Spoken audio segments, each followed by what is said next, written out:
Hi, everyone. Welcome to this week's episode of the Elevate Your Running podcast. Before we get in today, I have an important announcement. Austin has decided to leave the podcast, and this decision was made last week. and his last episode was a few weeks ago with episode 104. If you'd like to listen to that, it was all about how to run faster and run stronger in 2024. There were some really great takeaways from that episode. And the invitation was delivered for him to come back on. This is going to be such a fun episode. And he declined that. And I think that's okay, right? One of the best lessons that we get to learn as humans and as athletes is that we go through seasons in our training and we go through seasons in our life. And Austin's on to a new chapter, which is exciting for him. And this podcast gets to continue on and be a whole new chapter. We get to create anything that we want to create, just like Austin gets to create anything that he wants to create in his life. And it no doubt is going to be an up level for both parties, right? I think anytime that you are growing or you're uncomfortable in a situation, it's only going to lead to further growth because of the situation that you're putting yourself into. So there's so much ebb and flow in life. There's so many seasons that we get to go in and out of, and sometimes things return and sometimes things just don't. But I am a really big believer that everything does shape us for what we are meant to do in life and where our ultimate journey is taking us, I guess, to get to the ultimate destination. And I love this podcast so much. And it's something that we started 2 years ago. And I don't think either one of us knew how long it was going to go for, or how many listeners, weekly listeners we have, or where we wanted to take it. But it was something that we thought we could do to help the running community. And it still is that for me. And I think it probably is still that for Austin too. I can't speak on his behalf, but there's so many other ways now that you can reach masses of people and reach the running community. So this is just one outlet for that. And it's something that just really fills my cup. And it's something that I truly love. And it's something that I didn't know I necessarily would love as much as I do.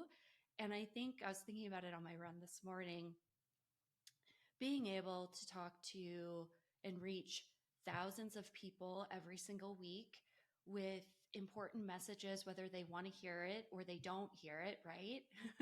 Some great examples of that might come up in this episode. And it's such a great platform to be able to help people run stronger, happier, confident, right?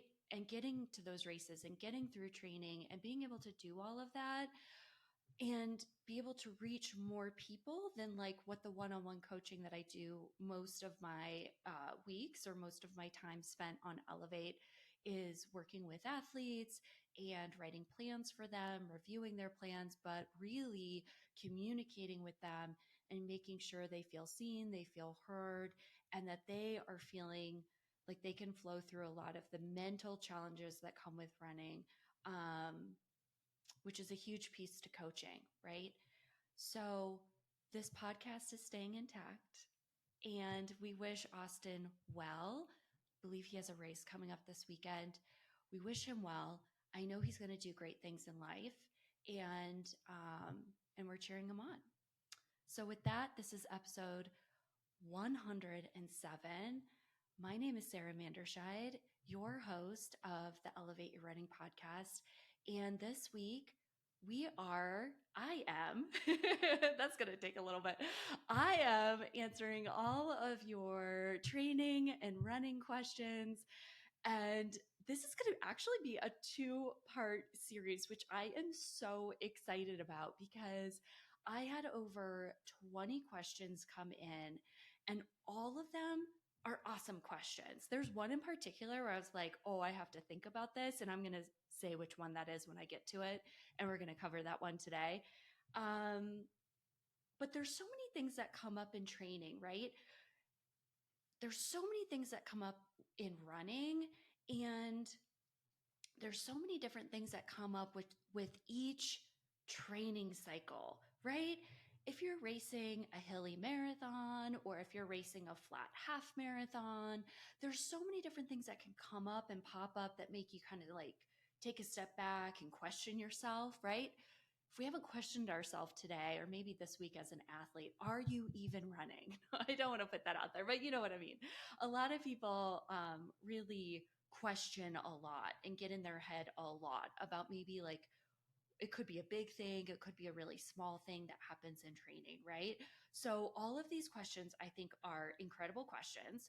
I'm going to cover half today. I'm going to cover half, the second half of them next week. And I'm also going to give like a trials breakdown, right? Because we have the marathon trials this Saturday in Orlando. I am so excited about it. I'm so excited about it because I love running. The marathon is such a unique experience because it is such a long distance that anything can happen in that distance.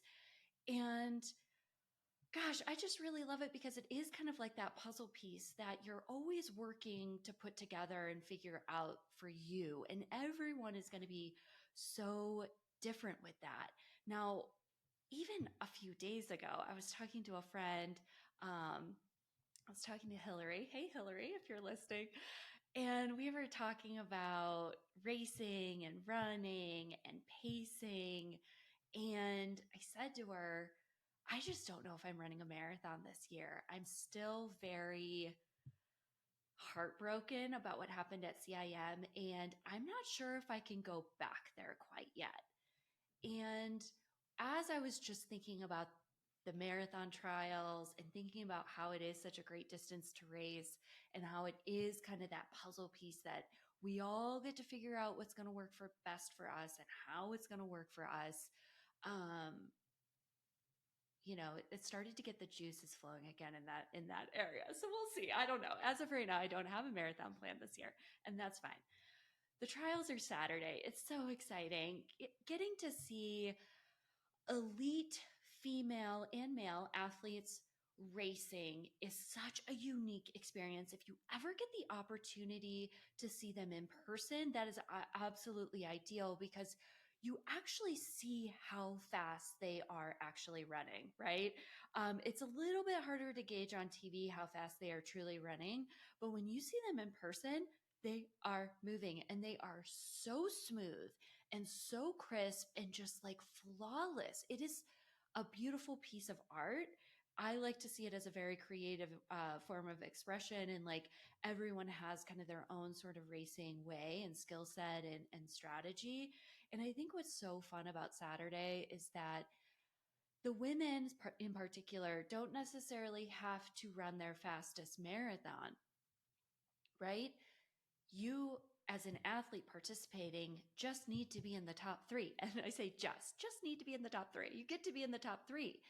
And that's what's so exciting about this. So, everyone has their own take on what's happening. And I know I've kind of given my rundown on my top three that I think more so just really want those athletes in the top three because every athlete works extremely hard, but some of these athletes have had a tougher go than others, and I think it's always fun to kind of root for someone that may be the unexpected person placing on that podium on Saturday. So I'll chat all about that next week. It's going to be really, really exciting.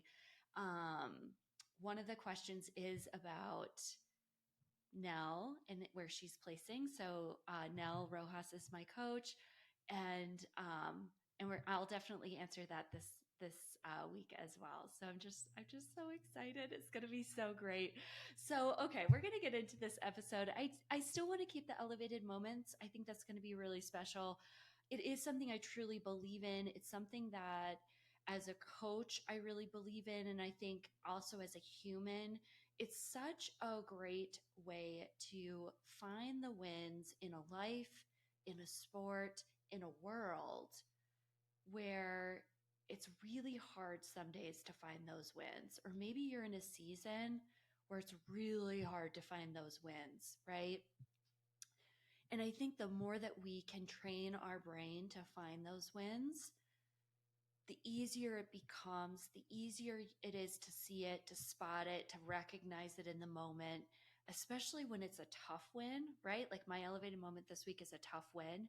So it's a great place to be. I think it can only help humans and athletes. And if we can just make everyone just a little bit better, 1% better, the world is going to be in a much better place than it is now. So I love this so much. So this is definitely something we're going to keep. But my invitation to you is I would love to hear your elevated moment. So what I'd like to do moving forward is not only share mine, but then share a few that come in each week. And I'll include your first name if that feels okay to you. I'll keep that anonymous if it feels okay to you. And we can be a family in this, and we can be surrounded in all the good that we're creating. And I think that's a really cool place to be. So I'm going to kick off this episode with my elevated moment, which is my Saturday workout. So right now I'm training for the Cherry Blossom 10-miler race. Maybe that's a plot twist for some people. I don't think I've actually talked about it on this podcast, what I was planning to do this spring. And I was lost after CIM. I wasn't really sure where to go. I was thinking, CIM was going to totally be a different race, and the race outcome was going to be different. And then there would be a very clear path on where I was going and what I was planning to do. And kind of given how much work went into that training cycle and seeing the outcome that unfolded that day, I really wasn't sure where I wanted to go. I just knew that a marathon wasn't on the schedule. And I really went back and forth quite a bit. And nothing really felt exciting. And I think once you get to a point where you're racing a lot, I like to travel for races. So there's always like the budget aspect that kind of comes into play. Not always, but I'm trying to be better with it.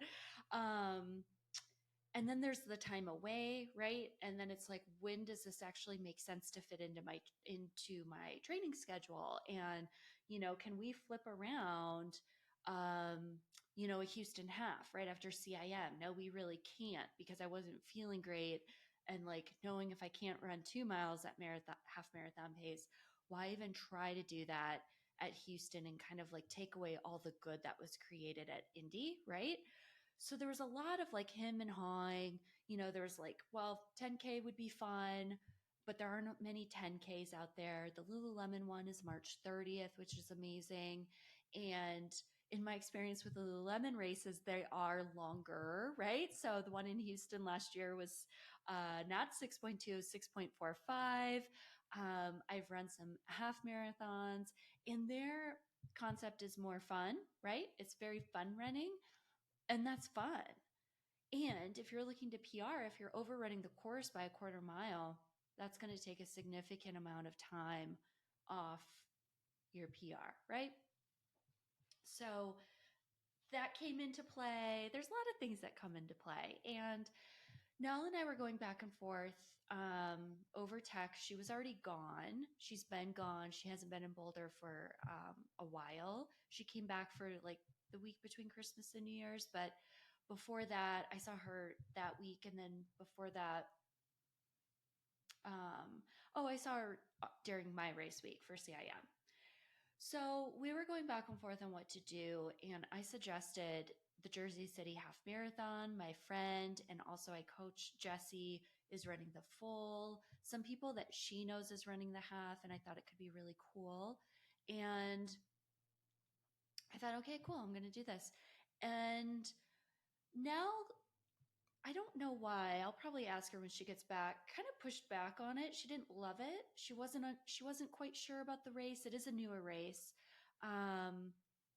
But she wasn't quite sure about it. And I thought, gosh, if she's hesitating around this, maybe she feels like the half is like too fast to turn around something and create something faster than a 6:39 average, right? Like maybe maybe she doesn't want me going there. Maybe it's the long run that kind of comes with that territory and what she wants me to run in a half marathon prep, right? So there's like all these different things I'm thinking about.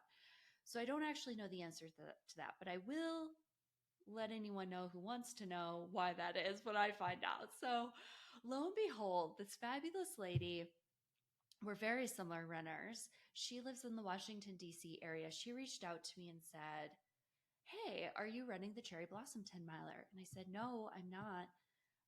The lottery closed, like it was well before CIM. So I wasn't even thinking about 2024 racing, right? I was just staying so focused on my race for CIM." And she said, "Oh, I think you can get in with your Indy time." And I said, "Really? Cool." So she gave me all the details.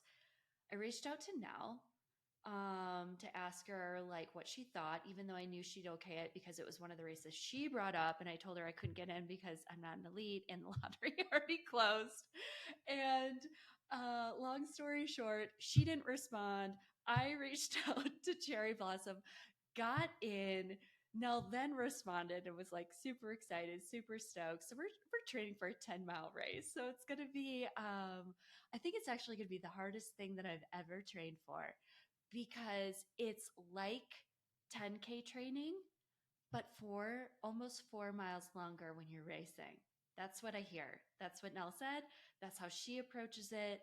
I have my next 2 weeks of training since she is going to the trials, and that's super exciting for me because getting my training plan is like Christmas morning every single Sunday.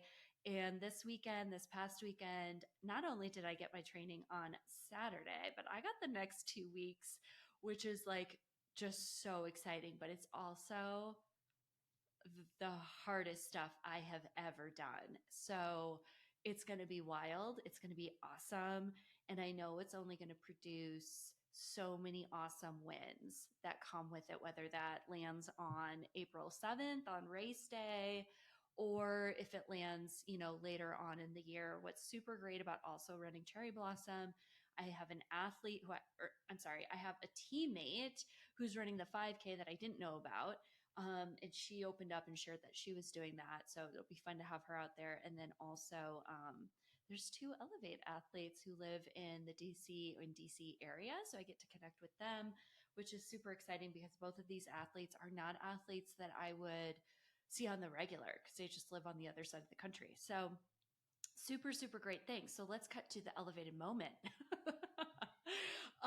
So on Saturday, I had a 5 mile tempo run, and we've been easing into tempo. We started with 3 miles, then we started with four, and then I had a 5 mile broken tempo, which means there are intervals and standing rest between the tempos to kind of like catch your breath, get your legs, and then go back in. But I only had 75 seconds of standing rest. So it wasn't a whole lot, but it also was like amazing, right? So, cut to Saturday, I had a 5 mile tempo run and it was, a complete 5 miles. And I warmed up, I felt good. I actually ran an extra mile, and the target pace was um, I'll just give specific paces, but please don't compare yourself to me. I needed to start at 6:50, 6:45, and then cut down to 6:40 for 3 miles. And I thought, oh yeah, I did that all fall. That's going to be great. That first mile might feel a little like rocky or whatever, but I'll lean into it. And I started my strides, and I'm like, wow, the strides just aren't really showing up today. Okay. But I was also kind of running on a slight incline, so I'm like, whatever, it's fine. And I got into it, and I started out running 6:40 pace, and I thought, oh gosh, we're really practicing not overrunning what she's giving me. I need to pull back. So I pulled back, but I pulled back too much, and I don't know if this would have if I would have eventually just fallen apart, or you never really know what's going to happen, but I pulled back, and then I couldn't get out of where I was. And I was in running 6:57 pace, basically. 7:01. It was there was like a 5 second swing and I could not get out of it. No matter how hard I was pushing, no matter if I like at one point I ran on this downhill slope to try and like get the legs to turn over and nothing was happening. My Garmin watch was just like 6:57. Like, is this thing wrong? Is this thing broken? I don't know. How many times have you felt that way where you're like, this effort feels like 6:40? Why in the heck is this not showing 6:40 and it's showing up basically 20 seconds slower, right? So it's like, it feels like you're running your target pace, but you're actually running 20 seconds slower. It's wild. And I really wanted to give up. I was really ready to be like, I'm going to jog this in. It's not there today. Like, it's not there today. I don't want to keep doing this. It's uncomfortable. I don't want to do this. And I think that's really easy to get into that mindset when you're in a tempo or you're in a workout and it's not going well. It doesn't feel good. And you're like, what's the point? I'm just going to shut this thing down, jog it in, call it a day. And then I thought to myself, like, you should really stick with it because one, like, Nell's going to be disappointed that you didn't do it. And two, you don't know what's going to happen. Like, I am an athlete that sometimes takes a long, long time to warm up. And I remembered a tempo run where it was something very similar and it took like 2 miles and then it finally kicked in and I had a very, very strong last 3 miles. Like I overran the pace. So I thought, you just got to like stick with it and see what happens. And all of a sudden, not all of a sudden, it was right before mile 4 clicked over. So I had 4 miles in, 1 mile to go. I just started to feel my legs opening up and like getting loose, and the turnover was there. The effort stayed the same, and my pace immediately dropped down to 6:40 immediately. And I was like, here we go, baby. Like, let's do this. So I had one last strong mile. And then I was like, okay, great. Finished out the cool down. And I thought, what a great win of like really sticking with it when it sucked. Because CIM sucked too. I've had races where it's just like, oh gosh, this feels terrible. It feels awful. You just want to give up. And I think when you practice and training, when that happens, but you continue to put that same effort in. Now it is a very fine line because you don't want to dig yourself into a hole. But I also think it's important that athletes are honest with themselves about like digging themselves into a hole or like just saying they're going to dig themselves into a hole because they just don't want to do it. Like I could have very easily said, oh, didn't want to dig myself into a hole, so I stopped. But I knew I wasn't digging myself into a hole. I was like, you just want to stop, right? Because it's uncomfortable. So I thought it was such a great win and it was such great practice. And it was kind of this eye opening experience because I know there were some miles at CIM where I just like threw the towel in.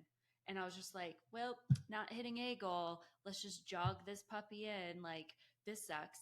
And then, I kind of got a little like, oh, wow, I should probably like pick this up because I can. And I think that's kind of interesting and it's an interesting mindset. So I'm going to continue to like journal about it and think about it. And like, maybe it is having those, the universe delivered a workout that I really actually needed because one, the effort was there. The fact that the effort didn't change and my pace eventually warmed up, like the effort was there for 5 miles. So it was a huge fitness win. And it was more of a mental win because I stuck with it. I didn't give up and then the legs finally turned over.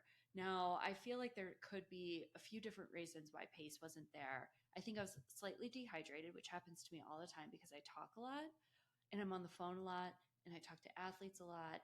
And sometimes I just don't drink enough water. I hear this a lot from PTs, doctors, anyone kind of in like the medical space or people who have like back to back to back days or hours or huge chunks of the day totally like already taken like into account for and there's like no time to go to the bathroom. So, like, you don't drink as much water.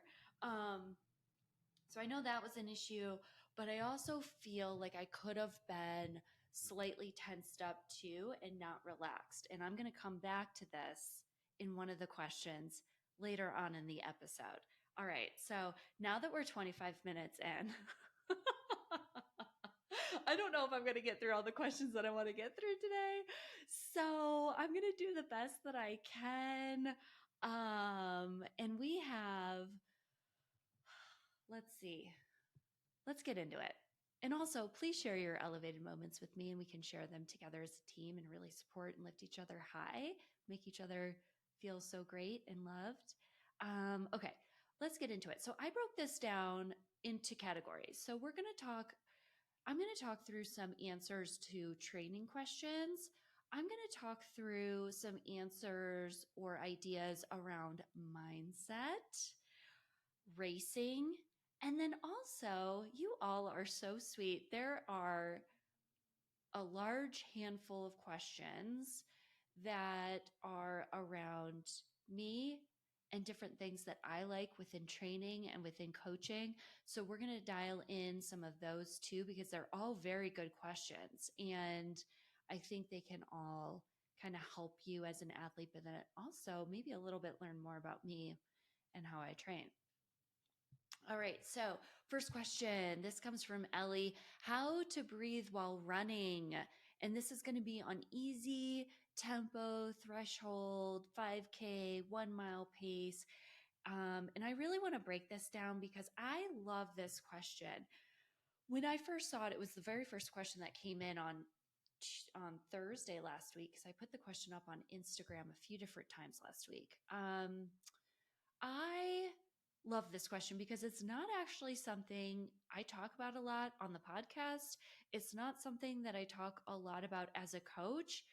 Even with athletes, even one-on-one athletes, even in group coaching, the whole breathing conversation doesn't really come up. And I had to stop and think about that. Like, why is that? Like, why don't we talk about breathing? And I think maybe in my case, or maybe in all of our cases, it's because breathing is so natural, right? It's something that we don't actually think about. Like, how often, when you are in your day to day, you're working, you're driving, you're eating, you're watching a movie, you're running, are you actually thinking about your breathing? Maybe when you're running, you're thinking about your breathing. But it is something that just happens very naturally, and it's just a very passive activity that's activity. It's a passive thing that's happening within our bodies, and it's not necessarily something that we're totally aware of at all times, right? But I think it is really important to have it dialed in as an athlete. I think it can really make or break a performance with breathing. So I want to break it down in terms of just some general kind of guidance, and then also we'll go into how to breathe with different paces, right? Or different efforts. So some runners can definitely benefit from pattern breathing, but I don't want you to get too in your head when you're out there trying to run. So pattern breathing is really when your foot is landing and striking on the ground, and when you're breathing in, inhaling, and then exhaling, right? So there's a ton of different ways to do this. In some ways, I know I've mentioned before on the podcast, and then I got a ton of questions around it, which, it's like we're overthinking it. The 3 to 1, right? So taking a breath in through actually your nose and then exhaling out through your mouth for every one step or for every 3 steps that you're taking on an easy run, right? That's pattern breathing. And it can be very confusing to people. I know it's confusing for me. It's confusing. I don't know anyone who's like, oh yeah, I got that, coach, on the first try, right? It's very similar to cadence, I feel too. It's like either the breathing is dialed or it's not. And if it's not dialed like cadence, it can be one of those things that takes a long time to really train the body to do and to be, because it's not natural, right? But ultimately, I want you on your next run to think about this. Maybe it's in the first like mile, maybe it's actually in mile 2 or mile 3 after you warm up. But I want you to think about breathing in through your nose and then exhaling out through your mouth. And just try that for a few minutes and see, like, oh, yeah, that's what I've been doing. Maybe you already know that you do that. Or, oh, wow, I haven't been doing that. I am a mouth breather. um, and if you're a mouth breather, then you definitely want to start leaning into breathing in through your nose and then exhaling out through your mouth. So that's step one. Step two is making sure that the breath is coming in through the belly or your stomach and not coming from the chest. If it comes from the chest, most likely your rib cage is also expanded, which is not necessarily good running form, and it's going to be harder to breathe. So if you're running at altitude, or if you're running on a hot summer day, or if you're running up a hill, or if you're running a fast pace, it's just going to feel harder because you need oxygen to run. And if you don't have proper engagement with how you breathe, the oxygen isn't going to be optimized as much as it can be. And therefore, there's going to be room to grow, or you're not necessarily achieving everything that you could achieve in the running space because of your breathing. So, um, one of the biggest challenges that really does happen at the start of the run, and I've been there, it's been kind of embarrassing in some ways. I don't even think people notice, but I'm on a group run. It's like easy running. I get into it. I start talking and I'm like breathing heavy. And I'm like, what the actual, like, this shouldn't be happening. This pace is like very, very, very easy. Why am I also breathing hard when I'm talking? It's likely because I'm not warmed up, right? It's like your muscles are trying to warm up. There could be inflammation that you're working through, hypertension. You could be really excited about talking to the person. It could be really warm. You could be, starting on a hill, whatever the case may be. So you really want to give yourself time to really warm up before you start these breathing, maybe like challenges or exercises, just to test yourself to see how you actually breathe, which is why I suggest like maybe it's miles 2 and 3 and really kind of focus on it. It was something I did on my run this morning to see like, oh, how do I actually breathe when I run easy? And am I breathing through my stomach or am I breathing through my chest? Like all these different things, right? So if you can dial in breathing, much like cadence, it can launch your performance. Oh my gosh, who doesn't want that? It's going to be one of those one percenters. Now that I add to the Elevate kind of like weekly, like 1% check in, we're going to work on breathing because it really can be a needle mover. So that's going to be step one. Once you feel like you have that dialed in, where you're like, yep, coach, I am breathing in through my nose. I am exhaling through my mouth. It's all coming from my stomach. I'm really engaging that core when I'm running. Um, and it's really that nice 3 steps to one breath, that sort of thing. So you're taking 3 steps, bing, bing, bing, to one breath, right? Um, you'll be in a good spot, right? So then we can start to sprinkle on the layers, just like we do with speed and training, right? So when we start out too fast, um, running, and that could be, running a 5K race, right? It could be running a track workout. It could be starting a race too fast. That's like maybe it's marathon, probably not marathon, maybe half marathon or a rep on the track. It could even be an easy run. We might breathe ineffectively or inefficiently. Um, it could just be too much breathing. It could be too little breathing. It could be inefficient breathing. And we could just be blowing off way too much carbon dioxide. So that's going to squeeze the blood vessels in our body, which diminishes the oxygen flow to the muscles and to the brain. So then everything just kind of goes haywire. And it kind of makes sense when you think about that first rep on the track and all of a sudden you're breathing really heavy and you're like, but I shouldn't be because this is like the warm up. It's like, well, maybe that's just because it's the transition. Your breathing isn't dialed, your pace isn't dialed in yet. Like, give yourself time, right? So that could be one thing. The good news is that it can totally be trained, right? Just like our minds, just like our body. So it's going to be in our nose and out of our mouth. The slower you run, the slower and deeper the breath is. And I think that's really important. And that's going to be our gauge when we now get into like the pacing with breathing and breathing with paces. I want you to think of this like a dial on, let's say it's on like a volume dial, right? On, gosh, do we even have dials anymore? I feel like everything's on a phone or a computer. I guess maybe in your car. I don't have a dial in my car anymore. It's all on a screen, but maybe you have a dial on your car and you could think of it that way. Or maybe it's like a thermostat, right? We still have dials for, well, I guess some of our thermostats, I don't know. I still have that. So we're going to go with that. And you want to think of it as like the lowest setting is going to be your easy pace, right? Maybe not the lowest setting. The lowest would be like recovery pacing and then easy pacing.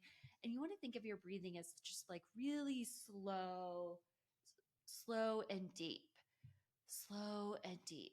And every single time that we start to turn that dial up, our pace and breathing also mimic it, right? So we have our easy pace absolutely dialed in.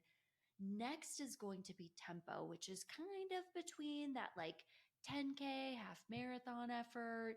I think marathon pace, if you're breathing hard, running marathon pace, you're running too hard. So we're going to go straight into tempo. And 10K, half marathon effort, this is going to fall 7, 8 on the RPE scale, probably more like 7, right? 6 to 7. Um, on the RPE scale, you want to turn that dial up so the pace is faster, right? And you're going to have shorter breaths in through the nose and slightly longer exhales through the mouth if you are practicing the nose to mouth, which you should be at this point. So if your easy was a nice long inhale, exhale, your tempo could look like inhale, exhale, inhale, exhale, right? So a little bit faster. Threshold is going to be the next step up, which is more of that 10K line. Threshold is that pace that we don't often want to go over because the lactic acid builds up too quickly in our body. We can't actually flush it out quick enough, and then we just like blow up, right? And that's not a fun place to be. So riding that threshold line is awesome, and it's going to be very similar to tempo, but maybe just slightly different where it's just a little bit shorter inhale through the nose and then a longer exhale, but not as long as the tempo, if that makes sense, right? So you kind of want it to mimic and follow each other. The 5K effort's going to be a little bit faster. We're turning that dial up now. Now we're at 5K effort. What can you do for something that's falling 9 out of 10 on that RPE? You really want to make sure that your breathing is dialed in for this because even if you warm up really well, you are going out at a hard effort to start. There isn't a whole lot of time to make up in a 5K. So you really do got to go like out fast, but not too fast. And the 5K is a whole skill set that some people I'm coaching right now are leaning into. And it's something that they're all like training for. And I think that's really fun and cool because it's a whole different level of running and skill set. And it's going to make them a much stronger runner in all different ways moving forward. So you want that breathing to be a little bit shorter than threshold and a little bit longer than the inhale, but not quite as long as the threshold exhale, if that makes sense. So this could be moving very similar, moving a lot closer to that 1-to-1 inhale, exhale, where you're breathing in and breathing out, right? So you're really efficient with your breathing. And then the 1 mile effort is going to be kind of that last kind of breathing effort where it truly is 1-to-1.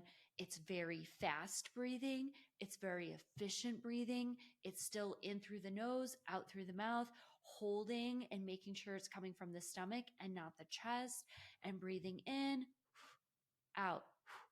And hopefully you can hear that on the mic, and hopefully that makes sense. But I want you to think of it as a spectrum. We start with easy, tempo, threshold, 5K, 1 mile. each time you're moving faster, your feet are moving quicker, your cadence is higher. So then your breathing is going to start out long and slow and deep, and it's going to progress to get shorter, faster, and more precise with your steps.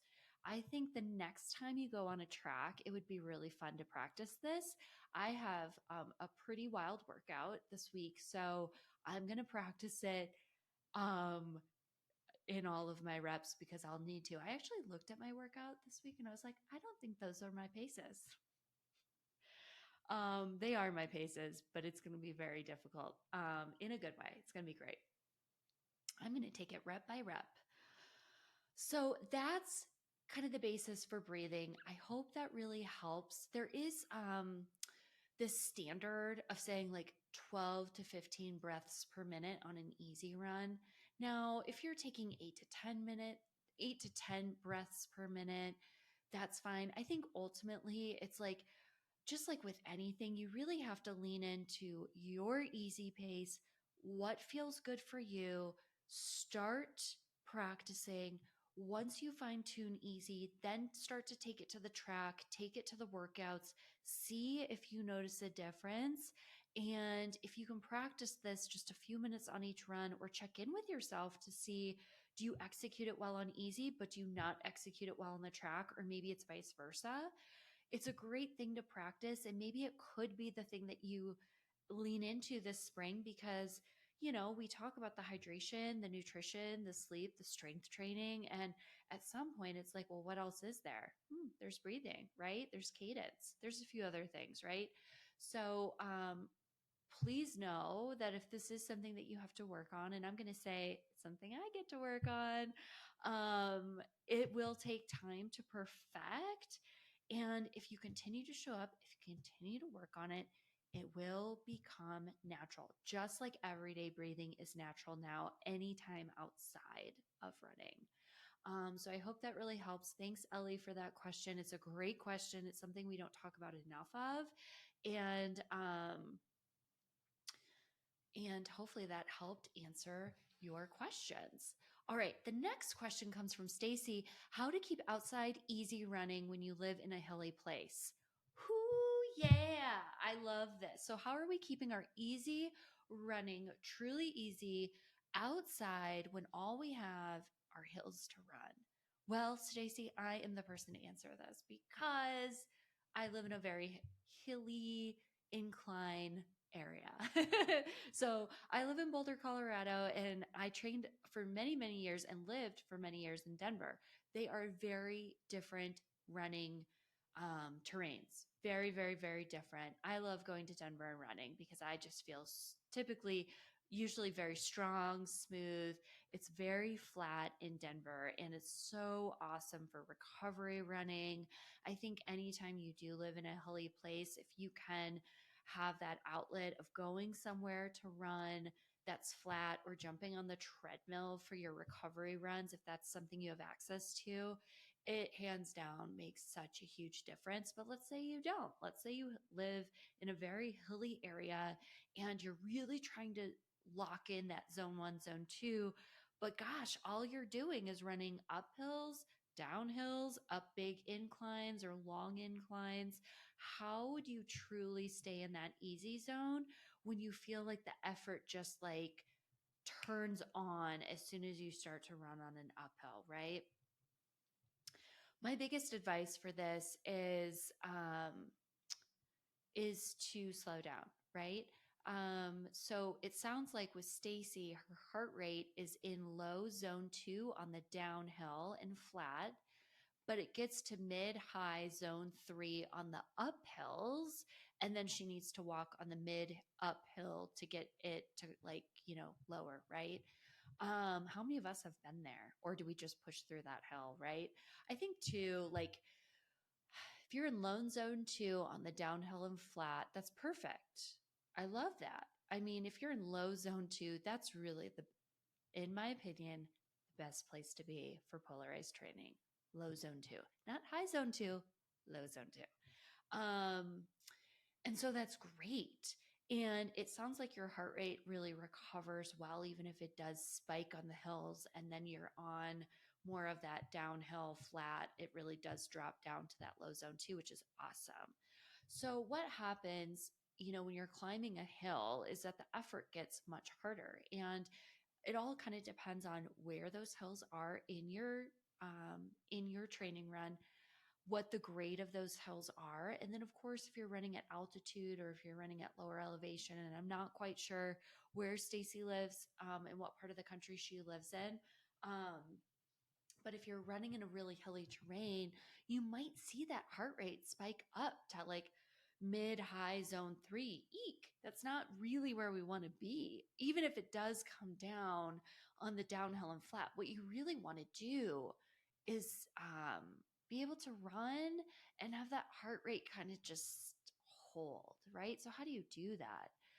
I think I would ask Stacy how long she's been running and how long she's been working on her aerobic foundation, how long she's been working on her easy running. I would say, if I had to guess, she's had some good training because her heart rate does stay pretty low on downhill and flat. So she gets the easy piece to it, right? She gets how to run and she has that, like, it's not like it's high the entire time. So if your heart rate starts to really climb on those uphills and it starts to become an issue because it's maybe it's 30% of your run, right? Or it's half of your run. I would suggest slowing down. So not holding the same pace that you held on the downhill and flat, right? Slowing down, and this could mean 10, 20 seconds per mile. It's all going to be, it all needs to be on feel and it all needs to be on that day, right? Because every day we show up to training is a different day. And some days you might cruise up those hills and keep a lower heart rate. Other days you might not. So I would slow down, keep an eye on the heart rate, but don't overthink it because that will create a higher heart rate. So slow down. And then if you have to, walk up the hill. And I know no one wants to hear that, but ultimately you do want to keep your heart rate lower on those hills and really train it. And I think over time, if you can do that, you can continue to train that aerobic foundation. You'll be able to flow up and down those hills by staying in your zone 2. But first and foremost, it comes with slowing down. And then if that doesn't work, continuing to take those walk breaks to really get that heart rate to lower. Now, I think what's interesting is, the seasons are going to make a huge impact on this, right? And if you're running in the summer, it's going to feel a lot harder to run up those hills than in the winter. So keeping that top of mind, I think the longer that Stacy trains, especially if she is going into this like 80-20 rule or polarized training, or maybe it's heart rate training, um, it will become easier. It just takes time. It just takes time. And, I think most of us don't want to hear that, but it's true. Endurance running is the long game. It's the end game. It's the long game. It takes a very long time to develop. And if we were to hit all of our goals and everything that we wanted to do within one training cycle, what fun would that be, right?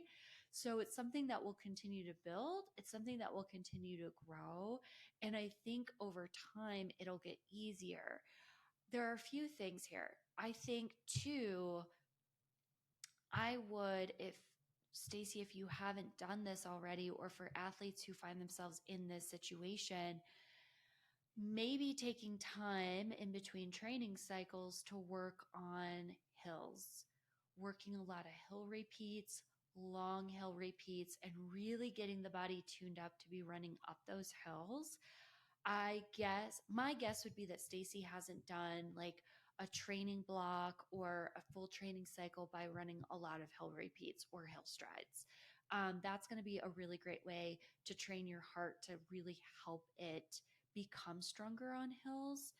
And also, episode 57, which was, I would say that was about a year ago, right? With Running Explained host Elizabeth Scott, we talked all about heart rate training. And I remember specifically, I did not go back to this episode today, but I remember specifically we were talking about running on a hill and needing to stop because Austin and I were talking about, I think it was when he lived here in Colorado, and like needing to do that and like waiting for the heart rate to come down and then continuing again, right? So it's going to come with slowing down, doing some hill training. And then if you haven't already, definitely check out episode 57 with Elizabeth Scott, all on heart rate training. That was a really great episode. Um, Thank you for that question, Stacy. So, next question comes from, I don't have a name next to this question. So, how do I know if my mileage is too high during marathon training? I can't hit any paces. Eek. So I know this one came through Instagram. So I would, there's a lot to unpack here. I can't hit any of my paces. So I'm assuming that means marathon pace and then track workouts. So I would ask the athlete a lot of questions here. So I would ask, what part of the country do you live in? Is this your first marathon training prep? How many marathons have you run before? How long have you been training with a plan? And I think there's a lot of questions here around just the basics first, right? I'm going to unpack this from I can't hit any of my paces and then work backwards. So I can't hit any of my paces. I would say you're running too fast. So if I were to have, let's say, a 5 mile effort at marathon pace and I can't hit it, that's just one day, right? But if it's continuing to show up and you can't hit the paces, then it's way too fast, right? Or you might not have speed development on that other side or the gear to get there. But with marathon pace, you don't really need the gears. Maybe it's 10K pace, right? Then you don't have the speed to get there. It could also mean that I can't hit any paces. Ugh, that's such a tough place to be. Isn't it? That doesn't feel good. I think if it happens once or twice, I wouldn't say I can't hit any of my paces, right? Because that could be what's happening. How many of us have like had 2 bad workouts and we're like, I can't hit any of my paces? It's just 2 workouts. It's probably a bad week. If you're a female, it's probably hormone related. Like, we'll just show up next time, right? But if it's continuing to happen, if you know your sleep is dialed in, your stress levels aren't too high, your nutrition's dialed in, your hydration's dialed in, then I would say you're running too fast, right? And I would say and ask, how did you determine your marathon pace? Some of us really like to just throw a number out there and then try and train that way. And it doesn't work that way. You got to meet yourself where you're at and say, this is what's realistic. And then as I go through the training cycle, I may gain some speed and I may gain some fitness. And that's a very fun place to be. Then putting this very large goal out there that you're not in shape to do, and then trying to run workouts based on that time, and then you can't hit the paces, and then it's a whole mental thing, right? So I would say slow down, adjust your goal, and see what happens. How do I know if my mileage is too high during marathon training? That's the first part of this question. I don't think the two questions, or I don't think the question and the statement are related. So I probably should have said that at the very beginning. I don't think your mileage is too high, causing you to not hit your paces. I mean, maybe if you're showing up exhausted, if your legs are really heavy, but then that becomes a recovery issue, and you need to be recovering hard if you're running higher mileage. But then also, if you're questioning if your mileage is too high, your mileage is probably too high, right? And I would ask why, or where that mileage came from, where that weekly mileage came from. It doesn't just happen, right? It doesn't just, you don't just pick a number and say, all right, so in past training cycles, I have ran 40 miles in my marathon prep. And now I want to run 60. You can't do that. Well, you can do that. You're going to get injured. It's a very slow build, right? It's all about the patience. So I would say if you feel like your mileage is too high during marathon training, then I would look back on past cycles or maybe what you have been doing. If, let's say, this is your first prep, look back on the last 3 months to see what you've been doing, what your weekly and monthly mileage has been. And then you just want to slowly start to inch it up. And it's something that is a very fine, delicate balance when you're starting to add mileage, especially during a marathon prep. Um, and it's something that is very strategic. And that's where a coach really comes into play to making sure they're not taking the athlete up too fast, too soon, right? Um, but it's something to really be concerned and conservative about leading into it because you can always do just a little bit more during peak week and then start to pull back, right? Most athletes shouldn't and can't maintain high mileage during an entire marathon prep. That's just not realistic. Some athletes can. But if you're newer to this sport, if this is one of like, if this is your first marathon training cycle, if you've been injured in cycles, like it has to be conservative. It gets to be a little bit of a slower build. And that's okay because there's other things that can be done in training to help get you ready to run a very fast and strong marathon. It doesn't always have to be mileage. Is mileage queen? Yes, mileage is queen in my book. Like the if you can run high mileage and then taper down, it should produce a very strong day. But there are so many other things that we could add in a training cycle to get that same stimulus that doesn't require running as much, which can really help the athletes who may feel like they are running too much. They're not getting their strength training in.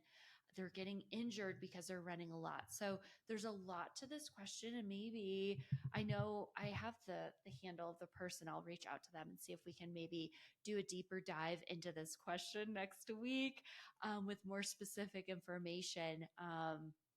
But this is a good one. I think the takeaway here is if you can't hit any paces, whether you're in a marathon prep or any other prep, evaluate how you're recovering, evaluate your 1%, evaluate your goal, and then adjust appropriately. And then if you're already saying my mileage is too high, your mileage is too high, and I'd probably back that down, right? If you're overtrained and there are signs that lead to overtraining, like not sleeping, being very grumpy, not having an appetite, and significantly higher mileage or like a significant amount of intensity within the week, then you're probably on that fine line of overtraining. So hopefully that helps. Oh gosh, best way to simulate a tune-up race environment when you can't find one that fits with life schedule. I love this because we're all very busy. And depending on what part of the country that we live in, it might be really difficult to simulate a tune-up in the place that we live, right? So if you're running the Chicago Marathon this fall, like this athlete is, right? And we're looking to simulate a tune-up race, we're going to look for something flat and fast, right? Maybe it's a 10K, maybe it's a half, but this athlete lives in Florida. Hey, Meg. And although it's flat, Florida racing schedule is the opposite of most of the country because it's so hot and humid during the summer and fall that, and even very early in the spring, that their race is really kind of shut down at the end of February. So it's hard to find something in the area that this athlete lives to be able to find and place a tune-up race for her Chicago prep, right? Or before that fall race. So if you find that this is you, and the other aspect of all of this is that to travel for a race is a lot of extra for this athlete. And it's probably a lot of extra for most of us, right? Not just financially, but she also has a young family, and there's a lot of moving pieces to it, right? And then to align like a trip or a vacation around a race, and it's a lot. So, how do you simulate a tune up race environment when you can't find one that fits with your life schedule? I say let's build it into the training plan, right? We can do time trials. And although that's not everyone's favorite thing to do because it is during the training cycle, you're most likely on your own. It's a lot easier to give up when it starts to get hard. It is something that can be built into the training cycle. And what I love with like someone prepping for a marathon is actually more of like a 5K time trial, because we don't necessarily have to taper for it. It can just fall on that workout day and they just go to a track, especially for something like Chicago, it's flat and fast. So we would want to simulate that same flat and fast sort of, outlook and course, and run 12 and a half mile or oh my gosh, 12 and a half laps on a track, not miles. Geesh, that would basically be a half marathon, which works with a marathon, with a tune up for a marathon, but it takes a lot longer to recover from that. So I love the 5K because it really does give us a good idea of what that athlete's in shape to race. The athlete doesn't necessarily need to taper as much. They also recover a lot faster from that. So in the end of the day, the training cycle isn't disrupted as much. And something that I'm learning as a coach over the last few years is some athletes do extremely well with tune-up races like that taper down. Maybe they're going into a half marathon hard effort because they're racing a marathon, or it's a 10K going into a half, something like that. And they race, they have a strong performance, they take a little bit of recovery, and then it's almost like the body is saying, "Oh, it's time to like really recover." And they find it, some athletes have it really tough time finding, like, getting back into the flow and finding training again, and other athletes kind of flow right through it, right? So it's like, do you want to take that risk of like racing a tune up and then like the training starts to kind of go a little sideways because like the recovery doesn't happen as well as it should. The body starts to just like truly go into recovery mode. Niggles pop up. Like there's so many different things that can happen. So I really like simulating a time trial. I think that's one of the coolest ways to do it in a very um, non like risk way, in a very conservative way, to be able to demonstrate what this athlete can potentially do on race day. Now, is a 5K a lot different than marathon? Yes, it is. But you also get in an amazing speed session, and there is a calculation that you can do. It's not just the calculator. Like if you put in your 5K time in a calculator, the marathon time might spit out something much slower or faster than what you're targeting. So there is kind of this second calculation that can be done to really fine tune that marathon prep time. And also, of course, the training itself can help too. So that would be my suggestion, and add it into the training. Find an awesome 5K or add an awesome time trial, and have a blast with it. Don't overthink it. Don't overcomplicate it. Have a really fun morning with it. It'd be a great way too to kind of mimic race morning and how you get up and your breakfast and all that good stuff that we love to talk about. So I'm going to answer just a few more questions. Um, why does it often feel like I'm not improving even though I'm doing all the things? All right, so this one comes from Terry. Hi, Terry. And I asked a few follow-up questions to this because I wanted to know more, because I think this is it's a very good question, and it's it's a very generic question at the same time. Not generic, but it's a very broad question. So why does it often feel like I'm not improving, even though I'm doing all the things? So congratulations, Terry. You're doing all the things. I'm assuming you're running, you're consistent with your running. You are showing up to strength training. I know you are. You have yoga practice. I think, running is such a long game, right? I had mentioned it earlier in this episode. It's such a long game, and a lot of us don't want it to be the long game. We expect to see and feel results instantly. And maybe we do initially, right? It's that new runner. It's like, the gains can't come fast enough. Oh my gosh, that is such a fun place to be. Such a fun place to be. You PR everything. It's just like amazing. You feel great and all this stuff. And then you eventually plateau. And then you really get to work on all the one percenters and show up, be consistent, improve how much you're running, right? It's that 10,000 hour rule, right? The longer we practice something, the better we'll get at it, right? And it's not just like, oh, I've been doing this for, let's say, 3 years, or I've been running for a year. Why does it feel like I'm not improving, right? I think there can be a lot with that.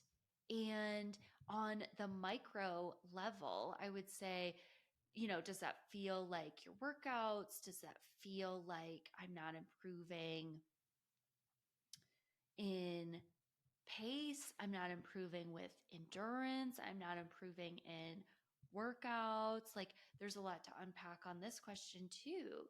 Now, Terry had said this is more of like the long term kind of view for her. So I would say if you feel like you're often not improving, although you're doing all the things that you're supposed to be doing, congratulations, you're a runner.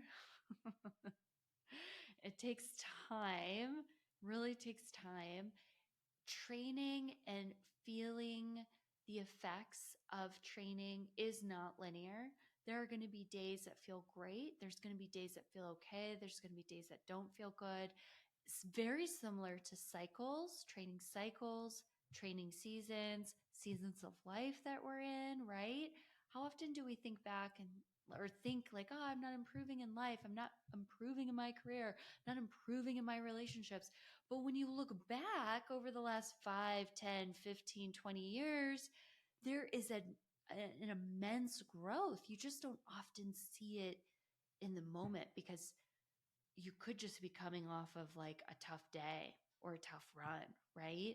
So I think that can be part of it. But I also feel like if you really want to improve as an athlete, making sure that the expectations are in check right now and that the expectations aren't offsetting, right? Like meeting yourself where you're at and not having these far out there expectations of how you think you should be as an athlete versus just getting to accept where you are right now, leaning into it, knowing that you're doing all the things, and eventually over time, it will improve. I think if this is coming from like an endurance standpoint, um, making sure that the body is continuously stressed, right? So that would mean, I would say, like adding time on feet, adding an extra run, adding in stronger workouts, racing a little bit more, right? It's really hard to pinpoint improving in running because every day is just so different. And if you're not racing a lot, because racing kind of is that like check mark for a lot of people of like, if I can race stronger, then I'm improving. But if you're not racing, what are you doing to check mark that you're improving? Like, what's kind of that? What does that look like for you? Whether it's in a week, a month, a cycle, or over the year, right? So that's a great thing to kind of think about. I think all of us as athletes, right?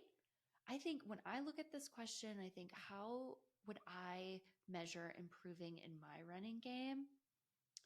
I would say being able to run higher mileage more consistently over the last 18 months, staying healthy while doing it, really leaning into my easy pace and not overdoing it on all of the days that I'm running, easy.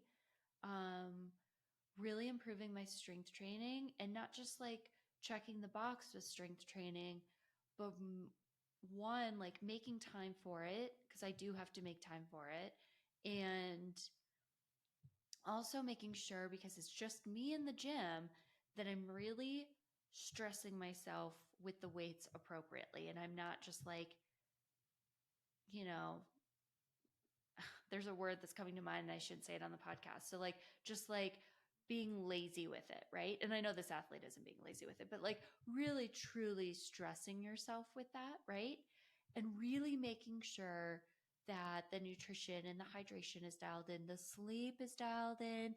And then of course, I think anytime an athlete feels like they're not improving, I would definitely also just take a look at life stress that's happening, work stress, how much is that stress impacting how you feel in the day to day?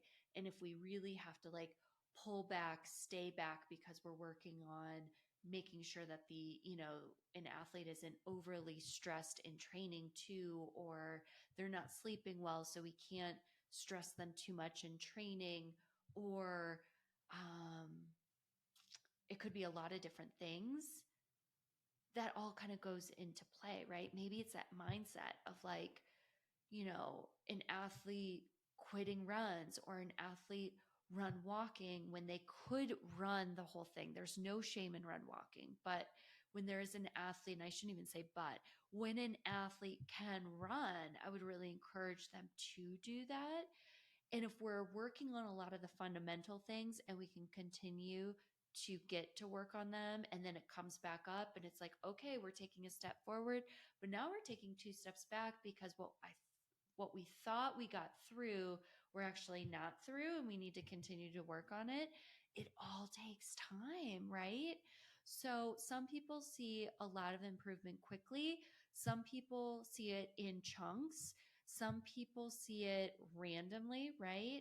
Not randomly, but just like, you know, I haven't seen improvement in my marathon time, right? And I'm doing all the things. All the things. I am doing more than most people are doing, and I'm still not seeing it, right? So it's something that I get to lean into. There's something there that I need to break through. And maybe for me, it's in my head, it's in my mind, right? Or maybe for me, it's like getting off the hills. 5 out of the last 6 were on hills. Get off the hills, get on to like what works well for me to then see the improvement, right?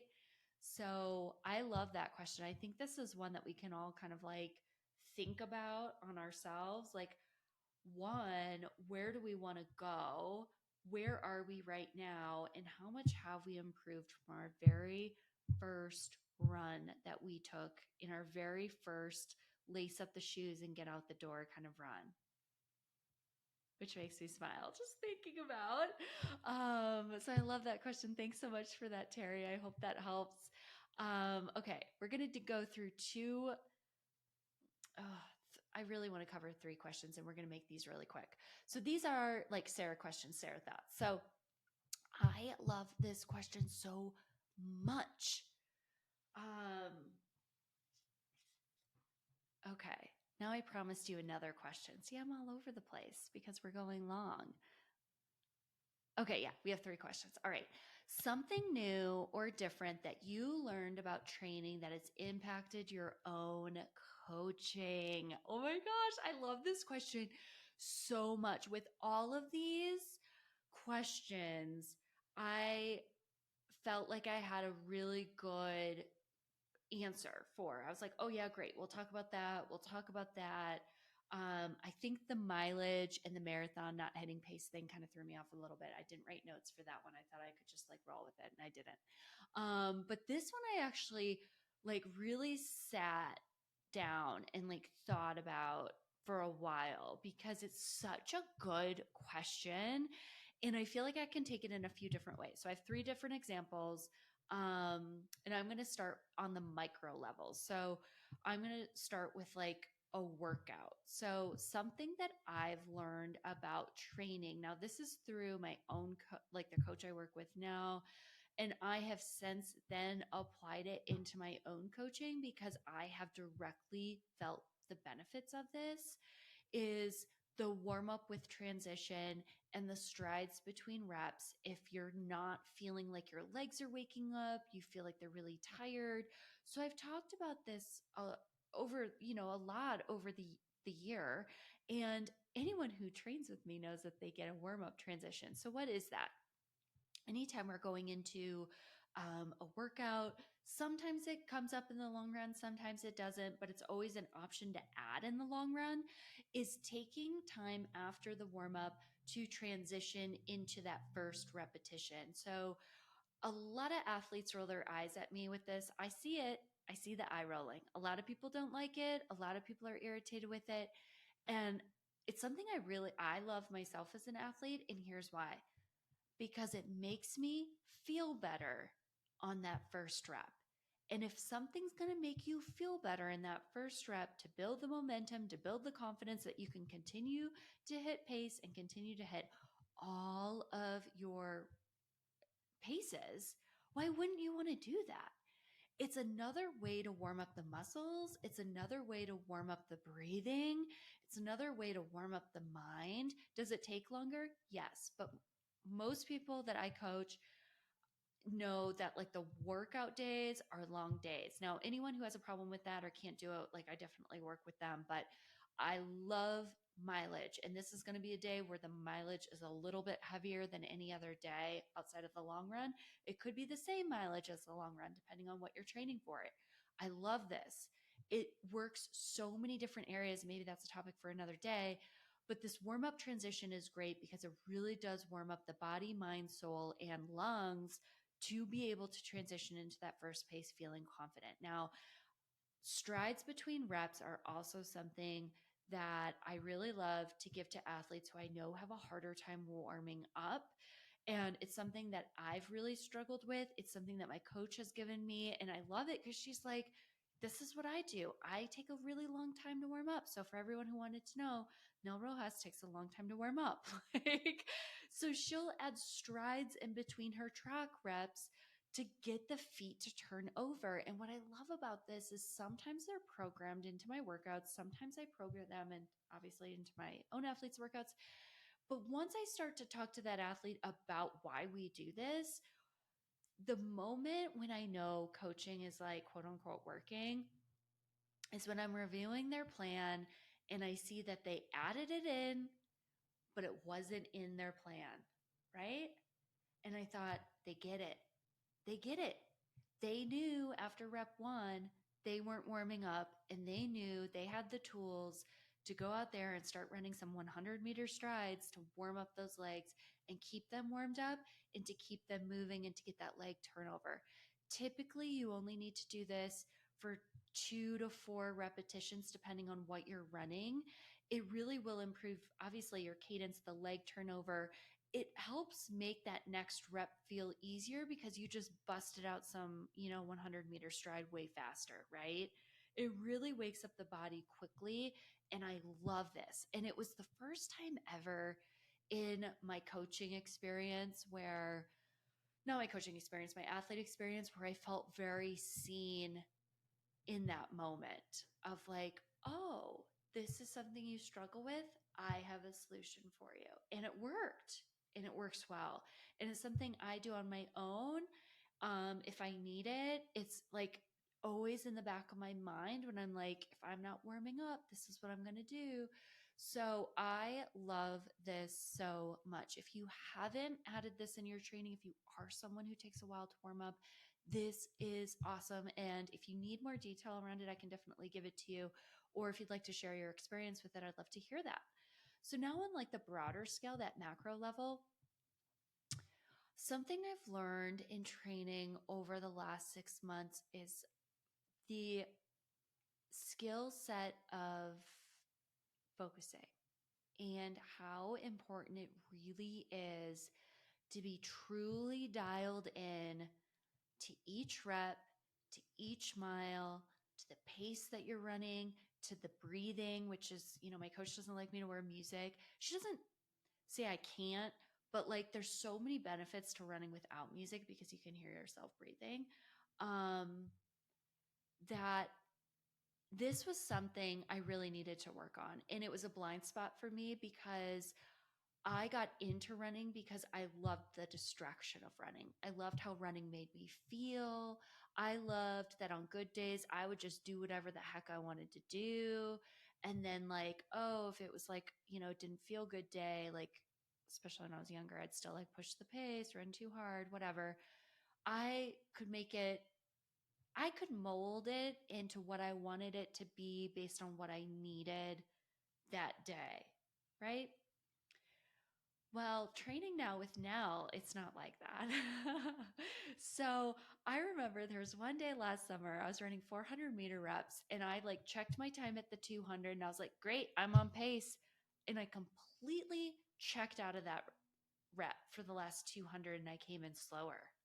And she's like, that was weird. You were on pace at 200. You slowed down. Usually it's the other, I'm like slow to warm up, right? So it's usually the other way around. And I'm like, yeah, I felt good at 200. And I think I just kind of checked out. And she looked at me like, what? You like, you do that? We need to talk about that. And I'm like, yeah, I do that actually a lot because it's like my way of running. And how often do we check out of what we're actually doing running to like, process what we need to process, to have it be our therapy, to have it feel good, right? So focus has been the deal with us. And now we're taking it to a whole new level because I could, and we would practice focusing in a workout, but if I felt good, she would let me overrun paces. I don't think we're doing that this cycle. I think she really wants me in that rep and she doesn't care how good I feel. She really wants me to stay there. And I think it's also creating a lot of discipline, right? So it creates a lot of discipline, it creates a lot of focus. I would say it also creates it when pace feels good, but also when pace starts to feel challenging. She wants me to stay there. Now, something I had to deal with at CIM, I didn't necessarily do it well. It kind of was like back and forth because I finally got back into it. But like really staying focused in on what's happening versus checking out. So I think that's a great something I've learned about training that also applies to my life. So I'm going to journal about that. But also, like, over the last several months, I've also been talking to athletes about that because I would let athletes kind of do what they wanted to do when I was early into coaching. It's like, oh, you want to take that easy long run to a progression and like dump down into like, a heart rate of 175 as long as you're okay with that. Like, I'm okay with that. Like, no, we have intentionality. Now, there's always going to be those days where it's like, hey, coach, I had to go out, burn off some steam, or hey, coach, I had a really tough day. I needed to cut this short. Like, obviously, that's great. But for the athletes that just continue to push the boundaries on what's written in the training plan, it's like, let's really focus in, hyper focus in on the intentionality of today, the intentionality of these paces, or if the, sometimes if the paces feel too hard, it's like the effort, right? And then really making sure that we're staying aligned with what our focus is for race day. And that is going to be a huge game changer in those athletes' ability to race. I already feel it in my training. Now I just get to execute it on race day. It's actually cool. I get to execute it here in, I guess, in a little over a week. I'm leading an Elevate group run in Denver. It's on February 10th at Revo PT. If anyone wants to join us, we're starting at 8 a.m. and we're running on the Platte. And I have my training plan for the next 2 weeks, which is awesome. And I have a 14-mile progression long run on an out and back course with a bunch of athletes that I coach. And in the past, sometimes that's been very difficult because athletes start asking questions about their training and I'm trying to answer their questions and I'm trying to focus on my workout and there's like a lot going on, right? So it's going to be a really good opportunity for me to share this workout with them, encourage anyone who wants to tack on for it's chunked up into 4 mile increments and then a 2 mile cool down to join me for a chunk, to join me for a mile, to join me for a minute, to join me for 20 seconds, because it's going to get fast, like the fastest I've ever ran in a long run. Um, so there gets to be a ton of focus going into that last 4 mile chunk. And it's on an out and back course. So once I get through the first half, I'm still going to be in my moderate pace before dumping in, I say dumping into 10 mile effort. And I'm going to be seeing everyone from the group run, athletes I coach, friends, right? So it's going to be a really good opportunity to not let pace slip, to stay focused, to, do a little arm pump to cheer them on, but to really stay focused in on what I'm doing. So I'm really excited about that. It'll be a great opportunity to practice that. And for people to kind of like jump in when they want to. And create something fun. So I love that so much. Thank you so much for that question, and kind of seeing it in two different sides of like how you can apply it in a workout per se, and then how you can apply it high level into just your entire like training capacity.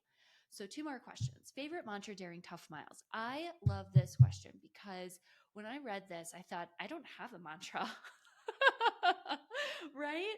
So I'm taking us back to Saturday. So Saturday, I had that 5 mile tempo. Those first 4 miles were tough. I was so annoyed. I was over it. I was just like, this sucks. Right. And I don't have a mantra for when that happens because my mind immediately goes to this sucks. But we have to change the channel if we don't like what's playing on the station, right? So, what I tell myself, maybe it's a mantra, maybe it's not, but I tell myself to relax. And I think this is really powerful because oftentimes, if pace isn't there and it's starting to feel hard, we tense up. And if we tense up as runners, we everything just feels harder. So pace isn't going to feel easier. So I ran last year, I ran the Houston half marathon on a really tough year. It was really hot and humid, warm and humid. And then a month later, I ran the Mesa 10K in Mesa, Arizona. And I know I've shared this story before, but I love this story because in Houston, I was having a tough day. And in the pictures, my face at the finish line, I'm just like, ugh, like you can just tell I'm just like really pushing to get anything out of that pace. And it looks like I just look so tensed up in that picture. 1 month later, I ran a 10K PR in Mesa. Obviously, the weather was different, right? And I my finish line photo looks like I'm like flowing through the finish line, right? And that's how it should look because I was having a great day. Everything was dialed, right? So I think anytime something feels tough, if you can remind yourself to relax, it will help. And I think when I was in that tempo last Saturday, I think there was a part of it, definitely dehydration, but the part I said I'd mentioned at the beginning of the episode, I'm going to talk about now. I think I was so, I needed to kind of rush through this workout, which is my own fault. And I think I was like kind of stressed about getting through it. And that's why part of the reason why I couldn't hit pace. And then all of a sudden, I had a mile to go and my body relaxed and I hit pace, right? Like I could just feel my legs just like, oh my gosh, here's the turnover. This is everything I've been wanting, right? So sometimes it can be in our mind. So, really just making sure that we're relaxing, we're getting through what we can get through. Definitely take it mile by mile. That would be my other thought around it, is really leaning into mile by mile. So, for CIM, I mean, I keep my watch on the mile split. I never really have it on like the whole run. I was like, you have got to chunk this thing up. Just get through each mile because I knew what was happening. Um, and it helps. And it's like, oh, I got to mile 18. Cool. I just have another eight to go. I can do this. Like, or cool, I just hit 20. Let's just get to that bridge. And, just get to like different chunks on the course. So that can help too. So I hope that helps you, Rob. Thanks for that question. Great question. Okay, last question of the day, which is one of my favorites. I guess every question is my favorite. This is so great. Will Nell Rojas podium at the Olympic trials? I love this question so much because I am confidently saying yes. And I am not saying this because she's my coach and because I just love her so much and I look up to her. But I say this because I feel it. And she had a really tough year last year. She was injured for a lot of it. It looked like maybe she wouldn't even get to the start line and for the trials. And there were a few times where we had longer conversations around it. And, something that kept coming up for me was like, and I don't know if I shared this with her because it's kind of toxic positivity, but I was thinking about like, I think this is happening for a reason. I think your body needs the rest. I think it's going to make you come through like in a much stronger way. All these other athletes are going into Chicago and they're tired, right? Or they're running the world majors earlier in the summer, or they're going to Hungary or Budapest or wherever the heck people are running. And the marathon is tough on everyone's body. I don't care who you are. And she had the ability in a very disguised way to cross train, recover, and come through in a totally different level of training. She looks like a different athlete on Instagram right now running, and I get that it's Instagram and she's posting it. She looks different. She's talking different. She's communicating different. She's ready. This is something she's always wanted. And I'm so excited for her. And I think it's going to be a great day, regardless of what happens. But I'm going to say she's podium. She's going to podium at the Olympic trials. And it's going to be a great day. So that's what I say. Now, next week, I'm going to cover and talk through quite a few more questions. We're going to have a quick recap of the trials. We're going to see if my prediction of Nell Rojas podiuming or at the Olympic trials comes true. I think if we all can believe it and visualize it, we can kind of help her get there too, because that would just be so fun for her to go to Paris. And she's been working extremely hard and, in my eyes, a very underrated athlete by the media. So I think it's going to be her day to shine. And I think she wants it more in some ways because she was injured and just getting back to that scene. So I'm going to close the episode with kind of an elevated moment that Chris shared with me over Instagram. He said, leaning into a mantra after a terrible Houston 2023, every run is another drop in the bucket or deposit in the training bank. All the hard work may not immediately pay off, but chances are we'll be able to eventually collect. I ran the Houston half this year and collected a 3-minute PR and felt the strongest I've ever felt in a half marathon. I felt like I could have pushed the pace even more. That's incredible, Chris. And I love that outlook. Like, races just aren't going to stack up in our favor every single time. But if we continue to show up, we put the hard work in, and we show up on race day or the days that we are quote unquote, check marking to see progress, we will have our day. And that's the most exciting thing. So I really appreciate you all. Thank you for listening today. If you are still listening to this now, thank you for listening to what could be the longest episode in history. I don't plan to have these episodes go any longer than kind of that 60 to 70-minute time frame that we've been in. And I just appreciate you all so much. Please rate, subscribe, leave a review on Spotify and Apple or your podcast listening platform. And we're going to be here next week. I'm going to be here next week. I hope you join me, and I hope you also have an amazing week.